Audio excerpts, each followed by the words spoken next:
어제 주일날에 119편에 대해서 개략적으로 말씀을 드린 게 있지요. 이것은 히브리 알파벳 22자를 8개씩 그렇게 해서 총 176절의 시편을 이제 그렇게 절수까지도 맞추어서 한 것이라고. 그래서 다른 성경에 이런 형식을 가진 것이 몇 군데 있습니다. 대표적으로는 에레미야, 애가. 그러면 거기는 그냥 22절로 끝나죠. 한 번만 이렇게 했다는 것이죠. 그러니까 이것은 한 절 한 절 마음에 새기는 그런 강조 구문이라고 볼 수 있습니다. 그래서 이런 전통도 있다. 확인은 안 해보았습니다. 그것은요, 아이들이 이제 히브리어 알파벳을 배울 때 119편으로 배운다. 그거 제가 들었는데 직접 가서 물어보지는 못했어요. 그 정도로 요 119편은요, 말씀에 대한 것을 어려서부터 마음에 새길 수 있는 좋은 시편이라는 것입니다. 그래서 119를 생각하라고 말씀을 드렸지요. 그만큼 귀한 시편인데 오늘 65절부터 80절은 그 알파벳 순으로 보게 되면 테드랑 요드라는 알파벳이에요. 테드를 우리가 그 알파벳 생각할 때 딱 한 가지 단어만 기억하면 좋겠는데 그게 이제 오늘 본문에서도 4번 이상 나옵니다. 그게 뭐냐면 토부, 많이 말씀드렸죠? 좋으시다, 선하시다. 여기 보면 65절에 선대하셨나이다. 그게 토부가 나옵니다. 그리고 대표적으로 68절, 요건 참 중요해서 다 같이 한번 읽습니다. 주는 선하사 선을 행하시오니 주의 율례대로 나를 가르치소서 그랬습니다. 그러니까 요 토부라는 단어가 무척 중요하고 그 다음에 요드로 시작되는 귀한 단어가 또 반복적으로 나오는데 그게 이제 손이에요. 손. 야드, 요드 뭐 그 자체가 이제 손이라는 주의 손이 이런 그런 어구가 있죠. 73절에 우리 다 같이 읽습니다. 주의 손이 나를 만들고 세우셨사오니 내가 깨달아 주의 계명들을 배우게 하소서. 아멘.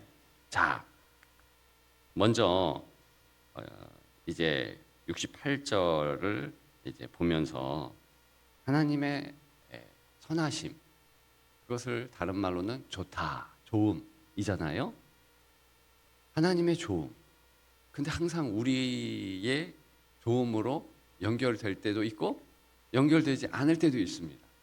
하나님의 좋음이 나의 불편, 나의 싫음으로 연결될 수도 있어요. 그 가능성을 기억하면서 왜 그런지 잠시 생각해 보십시다. 68절에 선하사 선을 행하시오니. 자, 주는 선하사, 이게 영어로 보면 He is good 그겁니다. 그는 선하사. 이거 참 좋은 거예요. 우리가 볼 때 하나님은 너무 좋으세요. 그죠? 실제로 하나님처럼 사랑이 가득하시고 하나님처럼 온전하신 분은 없죠. 그죠? 그건 우리의 믿음입니다. 그런데 중요한 게 뭐냐면 선을 행하시오니, 이게 중요해요. 이것은 do good 이렇게 해서 선한 것을 행동으로 하시는 거예요. 자, 이게 이제 문제입니다. 우리도 부모로서 할 일이 있고, 그죠? 근데 자녀를 볼 때 부모로서 부모가 선하고 좋기 때문에 자녀의 유익을 도모합니다. 어떻게 할까요? 먹고 싶지 않은 것을 먹고 싶은 것을 못 먹게 해요. 밤에 뭐 라면 끓여 먹고 하면 불편하죠, 부모는. 그렇죠? 우리 스스로는 라면을 끓여 먹어도 자녀들은 못 끓여 먹게 해요. 왜? 좋지 않은 거 아니까. 더 중요한 것은 수술 때에 어느 시점에는 자녀가 오르게 하는 것이 부모 아닙니까?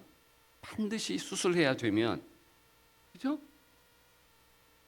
그 아이가 막 울부짖고 떼를 쓰고 그래도 해야 되는 거예요. 이제 자녀가 성장하면 부모는 나이가 듭니다. 그러면 때에 따라서는 이 부모님이 하고 싶지 않은 건강검진도 받아야 되고 또 수술도 받게 해야 되고, 그게 자녀들 아닙니까? 이게 불편한 거예요, 이 관계가. 근데 좋은 자녀는 부모가 힘들고 어렵고 그거 안 한다 해도 꼭 그거를 하게 해야 할 때가 있습니다. 그렇죠? 이게 힘든 거예요. 하나님은 좋으신 분이죠. 근데 우리를 향하여 좋으신 분이 좋은 행동을 고집스럽게 하신다는 거예요. 이게 신앙생활에 엄청 불편합니다. 왜 불편할까요? 71절 다 같이 읽습니다. 고난 당한 것이 내게 유익이라. 이래요 말미암아 내게 주의 율례들을 배우게 되었나이다. 아멘. 자, 주의 율례들을 배우게 되었나이다. 이 주의 율례라는 것은 말씀이라는 뜻이에요. 말씀의 대체어가 빼곡하게 176번 이상 나온다고 그랬잖아요. 요게 율법이 요게 말씀이에요. 자, 말씀을 배우게 되었는데 그 계기가 뭐랍니까? 지독히 싫은 고난이. 다윗도 그래요. 시편 기자도 우리랑 똑같습니다. 고난 안 당하고 싶죠. 수술 때 안 오르고 싶고 내가 먹고 싶은 거 먹지 못 먹게 하는 거 참기 어렵다는 고백 아닙니까? 고난 당하는 것이 내게 유익이라. 이걸 꼭 외우십시오. 나는 싫어요. 그래서 지금도 사실은 내가 힘들고 어려운 그 시간을 가질 수 있다는 거예요. 건강도 그렇지 않습니까? 나는 건강하고 싶죠. 안 건강하고 싶습니까? 물론 내가 초래한 것도 있어요. 그렇죠? 내가 잘못한 것도 있지만 어느 시점에는 하나님께서 오버하셔서 참 건강 안 주신다. 그렇게 생각할 때도 있습니다. 분명히 있어요. 건강만 그렇습니까? 물질도 그렇고 자녀의 문제 그렇고 다 내 뜻대로 안 되는 거. 총체적으로 그거를 고난으로 생각할 수도 있지 않습니까? 왜 하나님은 그렇게 인도하십니까? 이게 doing good이에요. 그러니까 선을 행하시는 하나님의 방편이에요. 이게 힘든 겁니다. 그런데 시간 지나가면 그래서 그랬구나. 그것을 깨닫는 시점이 오게 됩니다. 그것을 신학적인 용어로 아하 무브먼트라고 그러는, 아하 이렇게 깨닫는 시점. 내 삶에서 너무 힘들고 어려운데 그래서 그랬구나 하는 이제 시간이 지나가면서 딱 깨닫는 것이 있다는 것입니다. 그래서 얼마 전에 우리 뒤쪽에 있는 한 교회가 이사를 갔는데 저랑 좀 친했습니다. 지금도 물론 친하지만, 근데 그 교회 이름이 아하 교회예요. 아하 교회. 혹시 보셨어요? 아하 슈퍼건 교회. 목사님 참 좋으신데. 어쨌든 그 아하 그 이름이요. 제가 물어보진 않았습니다. 그 교회를 개척하실 때 분명히 아하 하나님 참 좋으시다. 그렇게 깨달아서 개척하셨을 것 같아요. 나중에 물어볼 거예요. 이게 우리 삶 가운데 있어야 됩니다. 하나님 참 좋으신 분이에요. 자녀들이요 부모를 이해할 때 바로 그런 거랍니다. 그래서 그랬구나. 복사 속았수다 얘기하고 싶은데 참아야지. 보니까 자녀들이 부모를 깨달을 때 자기 똑같이 그러면서 깨닫는 거죠. 깨닫는 거.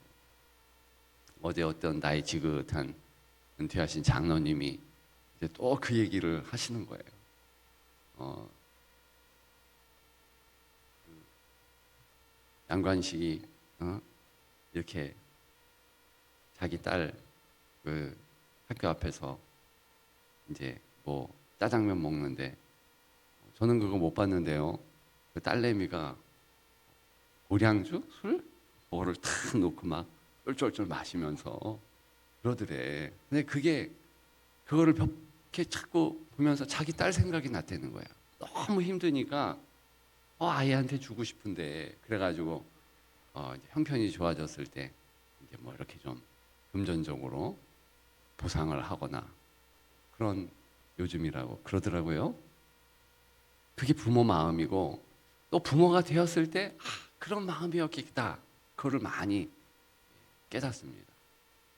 저는 이제 저희 아버지 나이가 되고 이미 이제 저는 저희 아버지 돌아가시는 그 나이보다도 더 살았어요. 그게 참 감사하죠. 근데 아버지 나이가 되고 자녀들을 키워보니까 뭘 깨닫냐면 아버지가 몰라서 그렇구나. 몰라서 그랬구나. 그걸 너무 많이 느끼는 거예요. 누가 아버지 학교 가가지고 배웠습니까? 어머니 학교 가가지고 어머니들이 뭐 배웠습니까? 부부 학교 가가지고 부부가 배웠습니까? 몰라서 그런 거 몰라서. 그래서 그저 긍휼히 여기고 불쌍히 여기고 그리고 우리는 배우자. 제발 아버지 학교, 어머니 학교 하시고 재탕하면 어떻습니까? 삼탕하면 또 어때요? 또 가서 배우는 거예요. 부부 학교 꼭 가십시오. 요즘 동산교에서 이제 한다고 하던데 가가지고 배우십시오. 배우는 게 딴 게 아니더라고요. 그냥 내가 아버지인데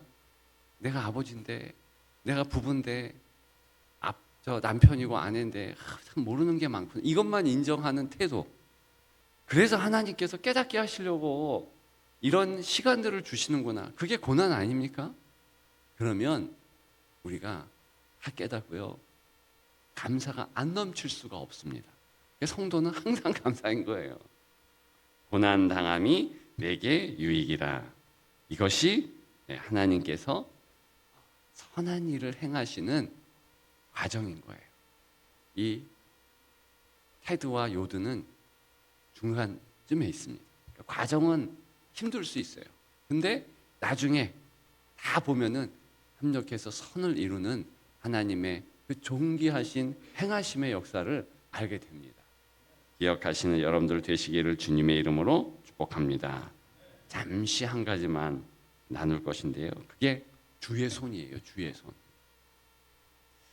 제가 새벽에 이렇게 이제 우리 손을 들고 한번 찬양해 보십시다. 이런 도전은 드렸지만 이게 반드시 여러분들에게 요구하는 거 아닙니다. 제가 잘 알고 있습니다. 저도 때로는 손 드는 게 불편해요. 특히 남자들이 손 드는 게 무척 불편해요. 그렇기 때문에 손을 들던 안 들던 그는 제가 요구하지 않아요. 그죠? 그래서 불편하시면 안 하셔도 진짜 상관없습니다. 여러분들에게 요구하지 않습니다. 근데 새벽에 여러분들을 위해서 요구하는 게 있어요. 하나님께 요구합니다. 하나님, 제발 주의 손을 우리 성도들에게 이렇게 내밀어 주세요. 붙잡아 주세요. 그건 요구합니다. 그런 마음을 가지고 사실은 찬양도 하고 저도 손 내밀고 싶지 않지만 저도 그런 거 참 싫어해서 살짝 올립니다. 살짝. 하지만 제 마음의 손은 확 올려요. 하나님, 이렇게 손을 저에게 내밀어서 붙잡아 주세요. 주의 손이 우리를 붙잡으면 그거 끝난 겁니다. 그 손은요, 그저 부모의 손이 아니거든요. 육신의 부모도 어린 아이를 손잡으면 그 아이 괜찮잖아요. 책임지는 거잖아요. 잊어버리지 않잖아요. 하나님이 우리를 붙잡으면요, 우리 인생 끝난 겁니다. 주의 보호함이 항상 있어요. 그러니까 문제는 우리가 주님이 손을 뻗어서 그 손으로 나를 붙잡아 주신다라는 것을 인지 못하는 것이 문제지, 하나님은 붙잡아 주세요. 그것이 73절 다 같이 읽습니다. 주의 손이 나를 만들고 세우셨사오니 내가 깨달아 주의 계명들을 배우게 하소서. 아멘. 주의 손이 오늘 우리를 붙잡았습니다. 우리가 기도하는 우리의 자녀 붙잡았습니다. 모든 것이 붙잡힌 바 되었습니다. 그러면 승리하는 겁니다. 이거 꼭 기억하십시다. 우리의 수준 낮은 손도 자녀를 붙잡으면 끝난 거죠. 문제는 놓치니까. 영화가 또 생각나요. 흥남부두에서. 그죠? 그게 무슨 영화죠?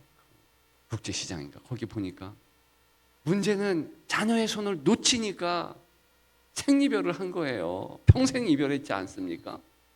주님 손은 절대로 놓치지 않아요. 이별이 없습니다. 근데 문제는 우리가 주님이 손이 나를 붙잡았다라는 것을 잊어요. 그러니까 오늘도 흥남부두의 생이별 그런 식으로 우리가 살지 마십시다. 주의 손은 나를 붙잡아 주시고 인도해 주시고 안위해 주신다. 그래서 승리하는 오늘 한 날만 잘 삽시다.